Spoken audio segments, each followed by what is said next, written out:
Hello friends, welcome to my YouTube channel Kartik exam home.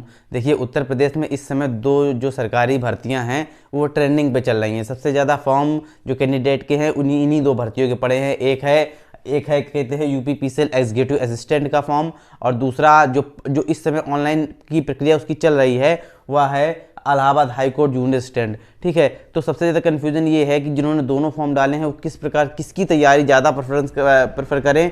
ठीक है, कौन सी पोस्ट कौन सी नौकरी ज़्यादा अच्छी है, ठीक है, किस में ज़्यादा फ़ायदा है। ठीक है, पूरी आज हम लोग जानेंगे, और किसका सिलेक्शन प्रोसेस सरल है, थोड़ा सा ईजी है। ठीक है, तो पूरा हम लोग जानेंगे आज इस वीडियो में। ठीक है, तो अभी पूरी बात करते हैं कि क्या इन दोनों भर्तियों में कौन सा प्रेफरेंस सही है सबसे ज़्यादा। देखिए, आज के समय में जॉब कोई भी हो, कैसी भी हो, सरकारी जॉब हो वो बेस्ट है। ठीक है, लेकिन इन दोनों भर्तियों की बात हो रही तो इसमें प्रेफरेंस थोड़ा सा मिला लेते हैं कि कौन सा ज़्यादा बेहतर मेरे हिसाब से है। ठीक है, बाकी अलग अलग लोगों की अलग अलग राय होगी, लेकिन मेरे हिसाब से कैसा है, ठीक है, वो हम लोग मिला लेते हैं। तो देखिए, पहले क्या है कि यूपी पीसीएल में जो क्या कहते हैं, यूपी पीसीएल एग्जीक्यूटिव असिस्टेंट की भर्ती है उसमें टोटल पोस्ट हैं 1273। ठीक है, इसमें क्या है, इसमें एक चीज़ थोड़ी सी कठिन है, वो है थोड़ा सा इसमें कंप्यूटर आएगी, आपकी कंप्यूटर आएगी, इंग्लिश आएगी, इंग्लिश। ठीक है, ये दोनों पोर्शन थोड़े से कठिन है। ठीक है, थोड़ी ज़्यादा आएगी, कंप्यूटर और इंग्लिश ये थोड़ी सी ज़्यादा आएगी। इनमें अगर थोड़ा सा देखते हैं एग्जाम पैटर्न में, इसमें जो है आपकी कंप्यूटर है नहीं, इंग्लिश है, वो भी 25 नंबर की है। ठीक है, इसमें ज़्यादा है, कंप्यूटर्स में अलग से एक पेपर पास करना पड़ेगा। ठीक है, और क्या कहते हैं, इसमें जो है कृत्युदेव फॉन्ट चाहिए। कृत्युदेव देखिए, टाइपिंग के मामले में देखिए मेरी टाइपिंग दोनों में बहुत अच्छी है। कृत्युदेव में भी करीब 40 के ऊपर की स्पीड निकलती है, और स्क्रिप्ट में तो ज़्यादा निकलती है, 45 के ऊपर की निकलती होगी स्पीड। ठीक है, तो मैं दोनों का एक्सपीरियंस के साथ मैं आपको बता रहा हूँ। इस समय अगर आपकी दोनों टाइपिंग नहीं तैयार हैं, तो आप किसी एक ही भर्ती को लेके चलिएगा, अन्यथा बहुत मुश्किल है कि आप टाइपिंग में पास हो पाए, बहुत मुश्किल है, ना के बराबर। ठीक है, तो अगर आपको दोनों टाइपिंग नहीं आती हैं तो अगर आप ये सोच रहे हैं कि अभी हम एग्जीक्यूटिव असिस्टेंट का एग्जाम देंगे तो पहले मैं ये सीख लेता हूँ, इसके बाद जब हाई कोर्ट का रिटर्न हो जाएगा, अगर क्लियर हो गया तो हम इंस्क्रिप्ट सीख लेंगे। देखिए, बहुत कठिन चीज़ें हैं। अगर आपको एक आती है, एक कन्फर्म आती है, अगर इंस्क्रिप्ट आती है आपको मंगल की, तो आप कृत्युदेव सीख लीजिए, कोई दिक्कत वाली बात नहीं है। कृत्युदेव आती है तो इंस्क्रिप्ट सीख लीजिए। ठीक है, लेकिन अगर आपको दोनों नहीं आती हैं तो किसी एक भर्ती को लेके ही चलिएगा, अन्यथा बहुत गड़बड़ होने वाली है। ठीक है, तो कृत्युदेव देखिए, कृत्युदेव थोड़ा सा टफ मानी जाती है टाइपिंग के मामले में। जो कृत्युदेव फॉन्ट है थोड़ा सा टफ होता है। मंगल इंस्क्रिप्ट बिल्कुल इजी होता है। बिल्कुल इजी का मतलब क्या है, उसमें एक तरफ आपका लेफ्ट हैंड में आपका मात्राएं वगैरह होती हैं और राइट हैंड में आपके वर्ड होते हैं। मतलब अगर कृत्युदेव आपको सीखनी है, अगर आप थोड़ा सा मन लगा के तैयारी करें, ठीक है, मन लगा के अगर आप टाइपिंग सीखें तो उसमें करीब कम से कम आपको 2 महीने से प्लस चाहिए। और अगर आप इंस्क्रिप्ट के लिए मेहनत करते हैं तो आप 1 महीने 1.5 महीने प्लस में सीख जाएंगे। ठीक है, तो क्या कहते हैं, एक तरीके से इंस्क्रिप्ट थोड़ा सा सरल मानी जाती है। ये इस भर्ती के हिसाब से ये फायदेमंद है। दूसरा क्या है, देखिए एक चीज़ मैं लिखना इसमें भूल गया हूँ, देखिए सिलेक्शन चांस मैं बाद में बात करूंगा। देखिए, एक चीज़ मैं बता दे रहा हूँ, ये जो आपकी जॉब है ये टोटल सरकारी है, परमानेंट, क्या कहते हैं, एक तरीके से प्योर जो है, प्योर गवर्नमेंट जॉब है। GOVERNMENT government job, pure government job है ये। इसमें थोड़ा सा, इसमें ये प्योर गवर्नमेंट जॉब नहीं है, ये तो एक लिमिटेड एक तरीके से कंपनी का शेयर भी है। इसमें 50% तो उत्तर प्रदेश सरकार का है, इसके बाद बाकी तो जो एनटीपीसी है, जो बिजली उत्पादन करती है, उसका शेयर है। ठीक है, खासकर मैं इसकी बात कर रहा हूँ एग्जीक्यूटिव असिस्टेंट की, तो इसमें ये प्योर सरकारी तो नहीं है, कल को ये प्राइवेट भी हो सकती है। ठीक है, प्राइवेट सेक्टर में भी जा सकती है, लेकिन क्या है कि अभी तो ये सरकारी है, और प्राइवेट में भी जाएगी तो इसके फायदे बढ़ेंगे या कम नहीं होने वाले। ठीक है, अगर आप मेरे हिसाब से, देखिए मेरे हिसाब से सबकी अलग अलग राय है, अगर आप मेरे हिसाब से माने, मैं भी एक एक्सपीरियंट हूँ। ठीक है, मैं भी दोनों एग्जाम दूंगा। ठीक है, तो मेरे हिसाब से अगर मैं प्रेफर करता हूं तो मैं UP PCL executive assistant prefer करता हूं, ना कि मैं इसको प्रेफर करता हूं। ठीक है, अगर दोनों में मेरा सिलेक्शन मान लीजिए होता है, अगर मुझे दोनों में पूछा जाए कि आप कौन सी के पोस्ट को प्रेफर करेंगे, तो मैं यूपी पीसीएल एग्जीक्यूटिव असिस्टेंट करूंगा, ये वाली पोस्ट मैं नहीं करूंगा। 2 कारण है इसके, क्या कहते हैं, एक तो इसमें प्रमोशन थोड़ा फास्ट है, दूसरा इसकी सैलरी जो है, जिस मान लीजिए आप इसमें सेलेक्ट हो जाते हैं तो इसकी सैलरी बनेगी कम से कम महीने की 32,000 के आसपास बनेगी। ठीक है, और क्या कहते हैं, अगर आप इसमें सेलेक्ट होते हैं तो आपकी 40 प्लस के आसपास बनेगी जाके सैलरी। ठीक है, पोस्ट लगभग एक सी है, लेकिन क्या कहते हैं, सैलरी में काफ़ी अंतर है। ठीक है, ये इसमें है। बाकी अब चलिए ये मैंने अपनी राय दे दी, ठीक है। बाकी अब आगे की बात करते हैं। देखिए मैंने टाइपिंग तक बात कर ली थी। सिलेक्शन चांस इसमें कितना है, देखिए सिलेक्शन चांस इसमें और इसमें। देखिए सिलेक्शन चांस की बात ये करें तो इसमें जो फॉर्म है, पहली बात तो जो फॉर्म है वो काफ़ी कम पड़ा हुआ है इसमें फॉर्म, इसके मुकाबले इसमें बहुत फॉर्म पड़ने वाला है। इसके मुकाबले इसमें काफ़ी कम फॉर्म पड़ा हुआ है। इसके दो कारण हैं। पहला कारण क्या है, एक तो इसमें लगभग 1200 रुपये फीस थी, इसमें 1200 रुपये फीस थी, जो फीस थी 1200 रुपये थी। दूसरा इसमें कुर्ती उद्योग फॉन्ट था। कुर्ती उद्योग फॉन्ट देखिए सरल नहीं होता, काफ़ी कठिन होता है। और कुर्ती उद्योग फॉन्ट की कोई क्या कहते हैं ऑनलाइन ऐसा कहते हैं ऐप भी नहीं है, ऑनलाइन कहते हैं एक ऐसा कोई फोल्डर नहीं जिसके तहत वो सीखा जा सके, ठीक है। मैंने ढूंढा, मुझे तो नहीं मिला, ठीक है। इनस्क्रिप्ट सिखाने के लिए बहुत कुछ है, इनस्क्रिप्ट तो आराम से आप सीख सकते हैं। अब इसमें सिलेक्शन इसलिए कहते हैं, इसमें जो सिलेक्शन चांस हैं वो ज़्यादा हैं क्योंकि जो फॉर्म पड़े हुए हैं वो थोड़े से इसके मुकाबले कम पड़ेंगे। और एक बात और, दिसंबर की शुरुआत में ही इसका एग्ज़ाम हो जाएगा।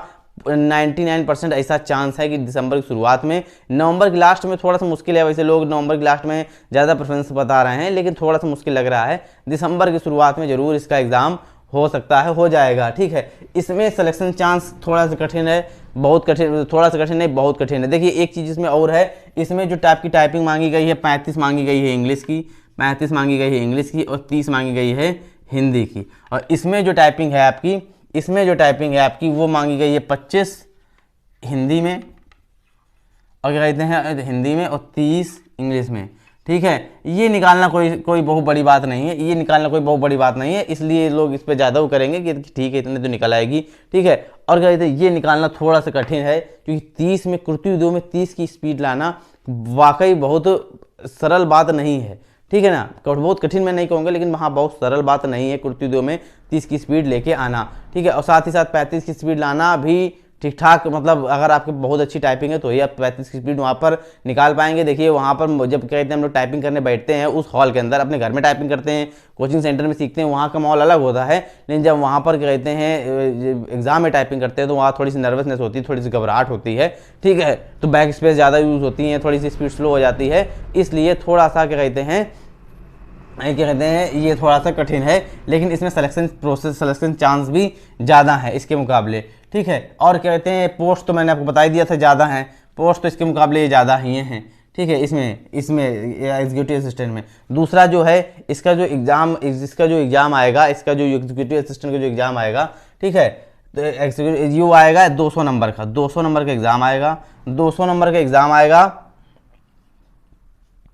200 नंबर का एग्ज़ाम आएगा, जिसमें से 180 नंबर का तो आपका रिटर्न होगा और 20 नंबर की टाइपिंग होगी। कम से कम इसमें जिसको सिलेक्शन चाहिए, इसमें जिसको भी इस बार सिलेक्शन चाहिए, इसमें 180 में कम से कम उसको 140 नंबर लाने ही हैं, 140 नंबर लाने ही हैं। अगर 1-2 नंबर बढ़ जाते हैं, मान लीजिए 142 कर लेते हैं, ज़्यादा बढ़िया है। जनरल कैटेगरी की मैं बात कर रहा हूँ, पूरी बात मैं जनरल कैटेगरी से ही कर रहा हूँ, आप बस समझिएगा, ठीक है। किसी भी कैटेगरी से आप बिलोंग करते हो, आप जनरल कैटेगरी से समझिए, ठीक है। 142 नंबर करीब आपको चाहिए रिटर्न में और 20 नंबर तो आपको टाइपिंग में चाहिए। टाइपिंग में अगर आप फेल होते हैं, देखिए हिंदी टाइपिंग, इसमें जो टाइपिंग कराई जाएगी इंग्लिश हिंदी दोनों कराई जाएगी। अगर आप इंग्लिश में फेल हो जाते हैं, ठीक है, तो क्या कहते हैं, और हिंदी में पास हो जाते हैं तो आपको टाइपिंग के नंबर नहीं मिलेंगे, लेकिन आप एग्जाम में बने रहेंगे, और ठीक है, तो आप इतने नंबर पर रुक जाएंगे। मान लीजिए आप 142 नंबर लाए, इतने नंबर रुक जाएंगे। मैं आपको कोई बता रहा हूँ, इससे अच्छा अगर इसे क्या कहते हैं, तो अगर आप हिंदी में फेल हो गए तो आप तो भारी हो जाएंगे। लेकिन अगर आप इंग्लिश में फेल होते हैं, हिंदी में पास होते हैं, आप बने भी रहते हैं, तो भी एक तरीके से आप ना ही समझिए अपना, तो भी ना ही समझिए। अगर आप 20 नंबर आपको नहीं मिलेंगे तो आपका सिलेक्शन होएगा नहीं, ऐसा आप मान के चलिए, ठीक है। तो इसमें 20 नंबर आपको ये चाहिए, 20 नंबर ये चाहिए, तो टोटल 162 नंबर के आसपास अगर आपके बन रहे हैं तो हाँ, तो आप मैदान में हैं, पूरी तरीके से आप मैदान में हैं, ठीक है। तो आपका सिलेक्शन हो सकता है। बाकी इसमें बात कर लें, देखिए इसमें तो इतना कंपटीशन होने वाला है, कुछ कहने की बात नहीं।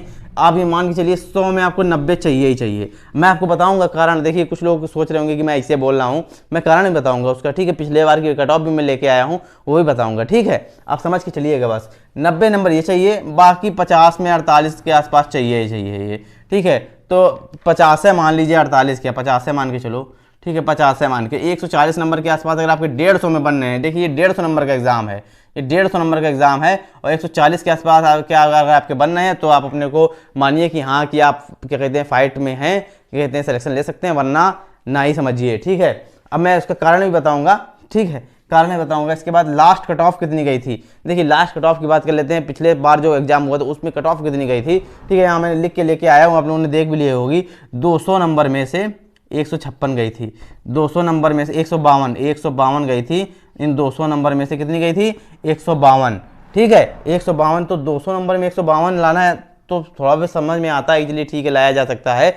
लेकिन क्या कहते हैं, जूनियर असिस्टेंट में 150 में गई थी 136.44, ये 150 नंबर में है, 150 नंबर में है 136.44, ठीक है। तो आप ये मान के चलिए, देखिए 136 गई थी, ठीक है, 110 से 136 है, 136 मान 4 भी नहीं लिखते हैं, 136 मान लेते हैं, ठीक है, अभी 136 मान लेते हैं। अब यहाँ पर समझिएगा, इसमें 100 नंबर का रिटर्न लगा हुआ है और 50 नंबर की आपकी टाइपिंग लगी हुई है, 25 हिंदी की 25 इंग्लिश की। मान लीजिए अगर हम टाइपिंग में 50 में 50 लेके आया होगा, जो बंदा इसमें सेलेक्ट हुआ है वो 50 में 50 नंबर लेके आया होगा टाइपिंग में, तो चलिए हम 50 नंबर इसमें घटा देते हैं, 50 नंबर इसमें घटा देते हैं, तो 6 क्या कहते हैं, यहाँ बचेगा 6 और 13 में से क्या कहते हैं,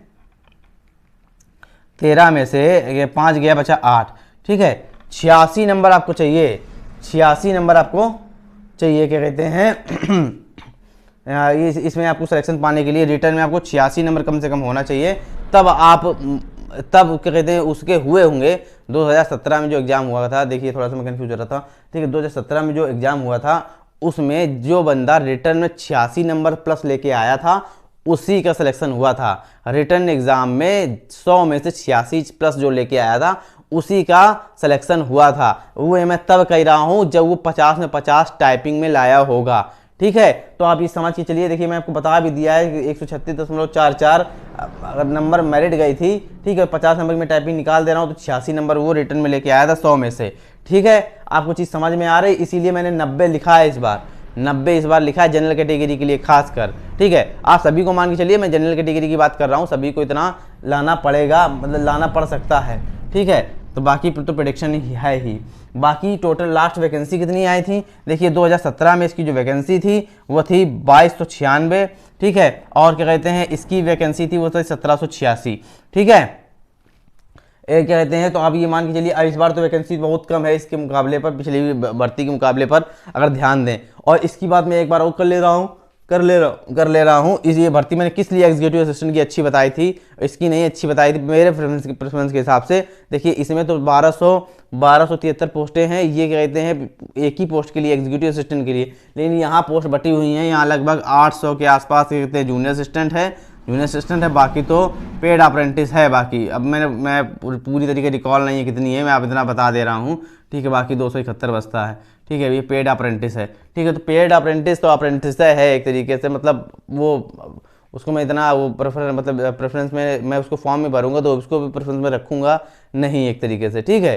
तो मेरी मर्जी है, बाकी आप लोग को जैसा अच्छा लगे वो करिएगा, ठीक है। मेरा काम इतना था कि मुझे जो लगता है वो मैंने आपको बता दिया है, ठीक है। तो अभी आप चीज़ें समझ गए होंगे कि कहते हैं कि दोनों भर्तियों में कौन सा ज़्यादा सही लगती होगी आपको, ठीक है। एक चीज़ मैं आपको और बता दूं कि इस चैनल पर मैं जूनियर असिस्टेंट की खासकर इसकी क्या कहते हैं पूरी तरीके से आपको उस तैयारी करवाऊंगा रिटर्न एग्जाम की, ठीक है। और साथ ही साथ मैंने टाइपिंग के दोनों वीडियो डाले हुए हैं, किस प्रकार से आपको कहाँ से टाइपिंग सीखनी है, कहाँ से आप ऑनलाइन टाइपिंग सीख सकते हैं, ठीक है। तो क्या कहते हैं आपको जानकारी आपको पूरी तरीके से समझ में आ गई होगी। और एक बात और, ठीक है, अगर आपने चैनल को सब्सक्राइब ना किया हो तो सब्सक्राइब कर लें, ठीक है। अगर आपको आज का वीडियो थोड़ा सा यूज़फुल लगता हो आपके लिए यूज़फुल है तो आप क्या कहते हैं वीडियो को लाइक जरूर करिएगा और साथ में शेयर करिएगा, साथ ही साथ चैनल को सब्सक्राइब भी कर लीजिएगा ताकि जितनी भी नोटिफिकेशन है सरकारी नौकरी से जुड़ी नई अपडेट हैं वो समय पर आपको मिलती रहें।